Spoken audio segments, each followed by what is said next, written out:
Business is real simple. You have a quality product or service. Making money simple. You got a quality product or service at an affordable price, right? And you expect to receive a quality what? Profit. That's business. Now, everybody that's getting money and making a ton of money, millions and billions of dollars, have just figured out how to get more people to give money to who? Them. All they got to do is provide a quality product or what? Service. Now you take care of the two things I talked about yesterday. There are two sides to every business. What are they? Operations and finance. Now the only way you go out of business is if you fail at operations or what? Finance.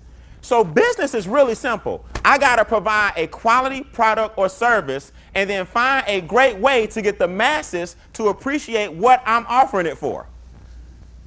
That's economics, period. So if you are struggling financially, you got to learn that money only comes from one source, other people. Money only comes from one source, other people. Now, what are you going to provide in the middle to get the masses to give the money to you so they can have something to invest in, which is your business, which is something you can think of. Now, a lot of you guys are already in business. I'm not acting like everybody has to go out and start a corporation.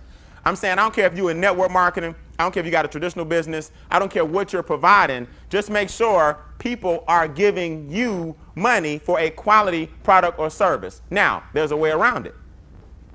Another way to get wealthy is to have people paying you and they don't even know it. Brian, what do you mean? Well, it's simple. If you invest in companies that other people pay for their products and services, you're getting money and people are paying you and they don't even know it. See, it goes back to what I said yesterday. How can you have money in the bank and you obviously feel like the bank is safe, but you don't own a piece of the bank?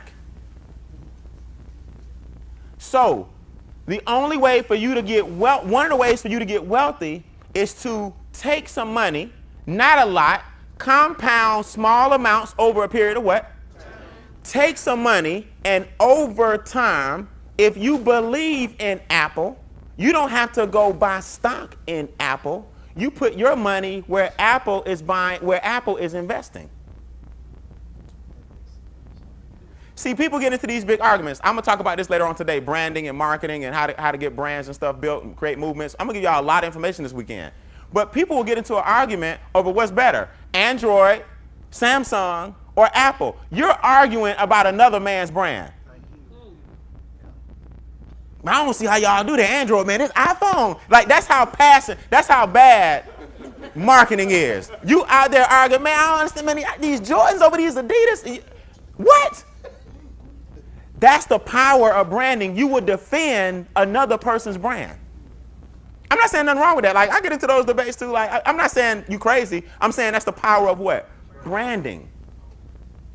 So if you that passionate about the brand, why don't you go find out what Nike is investing in and put your $10 a day compound interest over 30 years in there?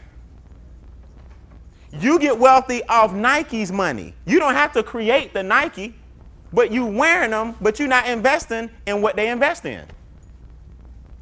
See, if everybody is shopping at Best Buy, Walmart, Target, Sam's, why don't you go to the investment companies, T. Rowe Price, Vanguard, Fidelity? These are investment companies. These are investment banks.